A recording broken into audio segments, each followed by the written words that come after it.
We're sitting here in Long Branch, New Jersey, and we're doing our second Reach As You Rise, and we have with us today Mimi Feliciano, and a fabulous entrepreneur on every level, and I can't wait for you to hear her story.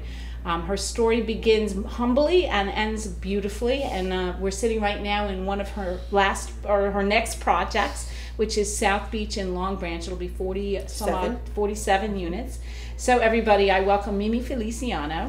I want to first start by saying thank you. Thank you for coming in today. Thank you so much for inviting me. It's an honor. It's going to be fun. You have a fabulous life story. Now, if you don't mind giving us just, everybody wants to know, how did you get to where you're sitting today? Oh, God. So I started in an Italian close-knit family. My parents were entrepreneurs and started from nothing. So, I grew up always around people who were very hardworking and humble and very focused on family, those Italian roots, and sheltered, very sheltered in many ways. Did the Italian family, now I'm married an Italian, so I kind of know the answer to this, but did the Italian family treat women the same as the men in the room? So tell us what challenges you faced there. Well, I got to be honest with you. Truth be told, my brother was, the boy, and that we had 3 sisters, and we all had to, cook and clean and do all the work. And of course, the son was the one that the parents wanted to, really, it's a big thing for Italians, the girls. So did you come a time when you wanted to push out a little bit? What did you do? Well, I wanted to go to college. And so I asked my parents, and they didn't really appreciate what college is all about because they didn't go to college. And they were making money in businesses. So they gave me a hard time with that, but I begged, and they did say, okay, you could go for 1 year. So they let me go to Miami, and I did do that. And then I went for a very short time to Montclair State University and paid my way through that. That's because they didn't really think that was going to be necessary for me. So what did you do after you got back from your 1 year of college? Well, the deal was I had to go to work. So we were building King's Court at the time. Who's the we? My father and mother had a vision. They put the property together. They actually owned the one piece. And then they nursing home? Well, this is King's Court's a health club. Health club. Yes, right in Lyndhurst. And so I came out of college and helped them put the pieces together. And it was 2.5 acres right in Lyndhurst. And we built the largest racquetball club in the country at the time. There were 32 racquetball courts. And in fact, it was designed as tennis. At the time, that was what was popular in the 70s.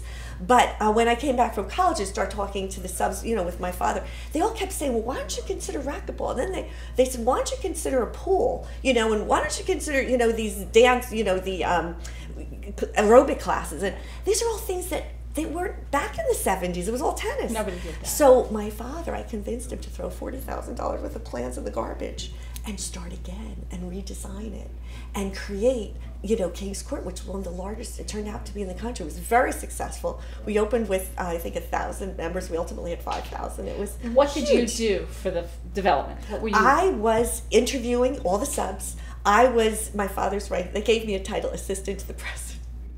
So I helped, and I was very good with numbers. So I took care of the accounting of it and helped, get involved with the design and the details, the follow through, all the communication, a lot of memos and we follow through. So you cut your teeth right there, building that development. It's starting with the whole ideas. It was a mistake in some ways. We were going for tennis and then it changed. It turned out to be the best thing. So the idea is entrepreneurs, they capture, they see things. It's so fluid. They see opportunities and they position themselves to take advantage and they grab it, and that's what we did. Thank goodness, because it wouldn't have been good if we built what was designed 5 years earlier. That's great. So you were willing to take a risk, yes. You were willing to change, and I think it sounds like you were really persuasive to your father.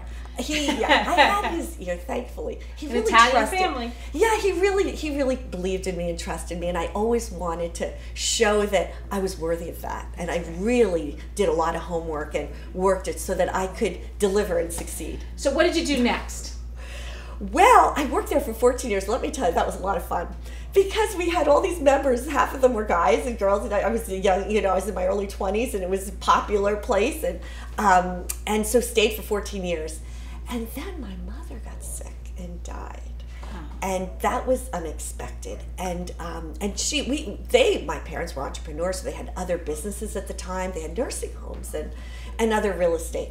So was that a turning point? That was a decision that I decided, I didn't want to lose. We never really lost anything. And here, was the opportunity to go in and turn and take one of them, Lincoln Park, to turn it around, because I didn't want it to lose it. And she was very, that was part of what was so important to her.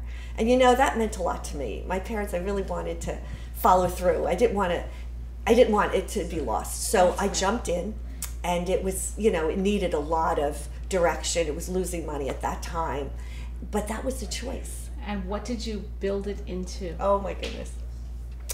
Well, again, honoring my parents, JDT, we wound up building JDT, Jerry and Dolores Torco Medical Rehab Center, which are two fabulous state-of-the-art subacute facilities. And in fact, a lot of the ideas... You built them. I did. Now this make it very clear what your role is. Right. Yeah. The first with King's Court, I was assistant to building it, all that work, which you wind up doing a lot of it yourself anyway. But no, that one was designed and built by me and my husband. So it was JDT Medical Rehab, and we brought some of the ideas from the Fitness Health Club to it. We created a spa, and we wanted the whole, kind of like a hotel atmosphere. And it's a cross between a medical hospital and a hotel. Now, you just mentioned your husband. Mm-hmm. How long have you been married? 28 years. Everybody always wants to know work-life balance. I know you hate these questions because you just do it, right? But How many children have you had, and how did you work that into your work schedule? I have two sons, 24 and 26. And so my husband, I have to say, is really wonderful. He's a saint. He is. And he's, like, in many ways, my biggest supporter. So he really helped me, right through. And I have to say, we always say the story, I helped him with, with business, because I started with that. And I was very good with money. Saving it and managing money. And I taught him how to hold on to it and grow it. But he taught me something bigger and better. He taught me how to be generous and give back.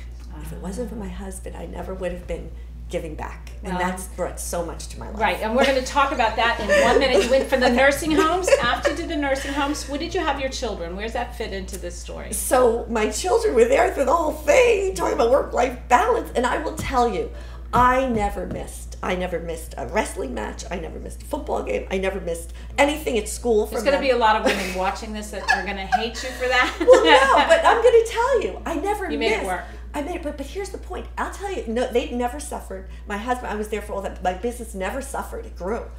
I suffered.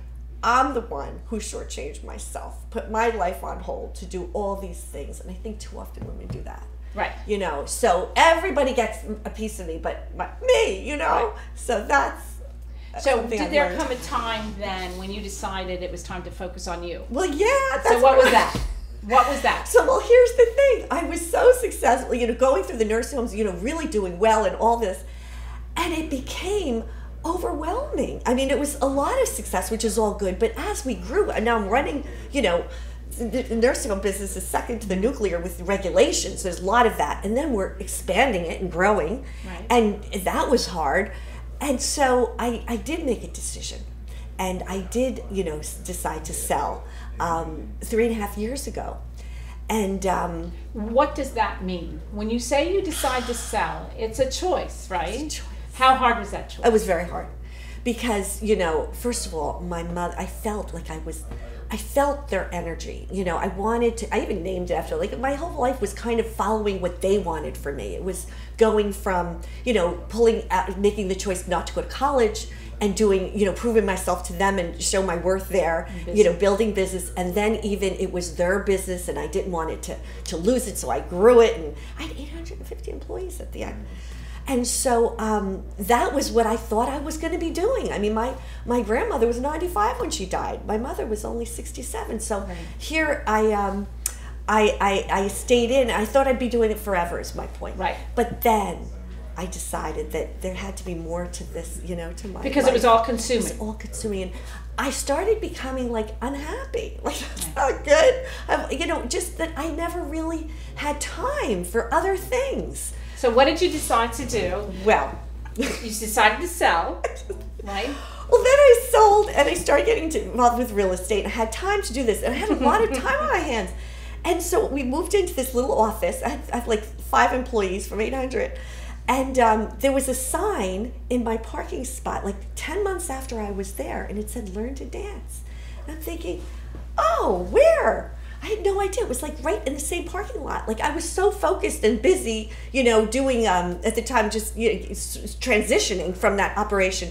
And so I decided I might have time now. I could learn to dance. So I said to my husband. And how long ago is this? This is 3 years ago, because it was like a little less than 3 years ago. Built up your business. You sold your business, 850 employees. You started a small, at the time, was a small little real estate company. Yeah. It's managing property. Not so small anymore. Yeah, we're doing some exciting things, thankfully. Well, and we'll get to that in a second. But 3 years ago, you learned to dance. Tell everybody what that meant. Oh my goodness! So I did. I love to dance. So I started ballroom dancing, and I have to tell you, I said to my husband, "I'd like to do this. I know, and you don't have to come if you don't want to, but this is something for me." So he said, "Oh, I'd like to try." So I said, "Okay, you could come." So we both went. You are so lucky to have your husband. You really are. You really are, because I can't imagine in middle age saying to my husband, "Let's go learn ballroom dancing." And he said, "Oh, I'd like to try." So I said, "Okay, that's fine." So we went, and I'm embarrassed to say, he wins more than me.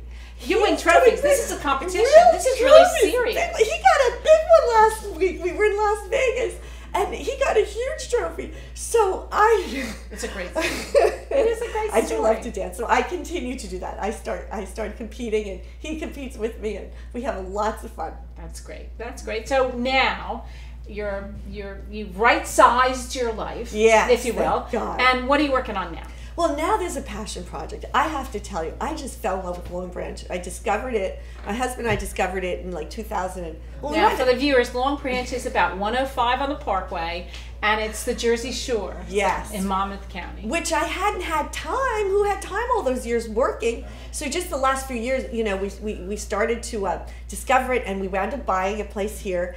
And we had a piece of property that we bought. Mm-hmm. My sons were just coming out of, they're out of college now, but my son wanted to do something, and I thought, well, maybe we could buy something small that we could do together.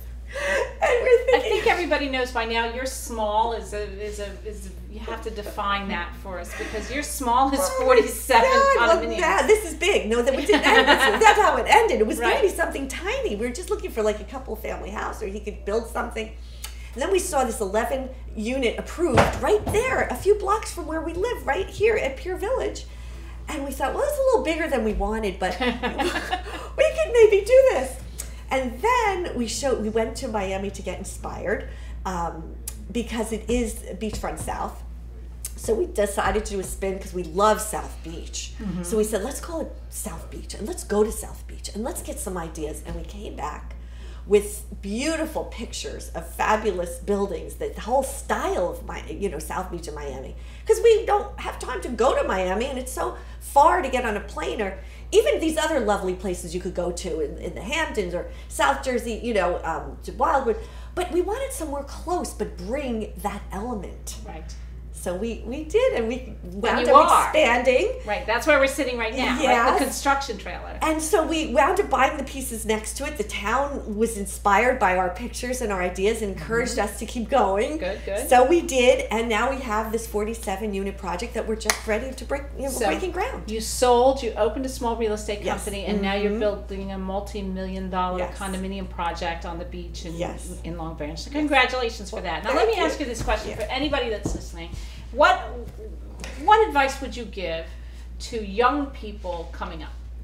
Well, for starters, they have to believe in themselves, and that goes deep, and they have to be not afraid to make mistakes. They have to believe. Now, that's very important. What do you mean by making a mistake? Well, look at I told you the tennis court was one small example. That I learn from my mistakes so much, and often it's the things that blindside you, that if you knew they were coming, they wouldn't be a mistake because you prepare for them. Obviously, it's something completely different, a completely different way of thinking, or something hit you from nowhere. So what could you learn from that? and well, how and you could look you at grow it from as that? a challenge. You Yes. don't look at it as a mistake. No. It's just another workaround. And you work around, and you usually fun. incorporate good stuff because now you're stronger from it. And women have to have confidence. Well, and this to is do it. that. Give some advice to women who are thinking That. about getting into business or any kind of professional life. Well, they have to start by believing in themselves, and they have to have passion for, for whatever they're doing. Once they decide they're going to do this, and they have to have the confidence, and too often women don't have that confidence. Right.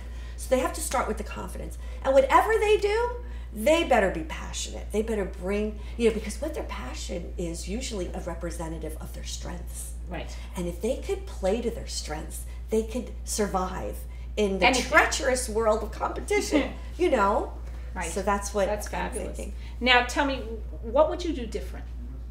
Would you do anything differently? Or has life blessed you? I have to say, I would probably have thought that I would have had it easier, maybe have not been work as hard or be as ambitious, but I wouldn't have gotten to where I am, where I could actually have the ability to give back and do other things and Now, grow. you said give back. I'm going to make you brag about yourself just a little bit because I know how very, very generous you have been in so many different ways, anonymously and not anonymously. Tell a little bit about what your idea of giving back is. Well, finding something that you care about and are passionate about, even in your charity, and giving Your something passion back. is? Well, I'm going to pull it out of you. You might as well say it. Okay. Well, to be honest with you, I know, I feel like, I know something about entrepreneurship and business, and so I wanted to help women, and so we gave to Montclair State University. We have the Center for Entrepreneurship. And Montclair is where your husband was. Yes, he graduated there, and I did go to school for a short time there, and then of course went back to work.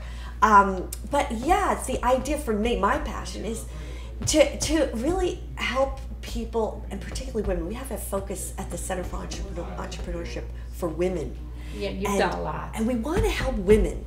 And so I'm able to do that. And to me, I'm glad that I went through with what I went through. And in many ways, I have maybe more experience because I did do so many things and work so hard. So I have maybe more now to give in advice and money. Well, it's not just advice. You're an inspiration. Your whole life story. I can balance work and life. I can change things in midstream. I can do these things notwithstanding obstacles.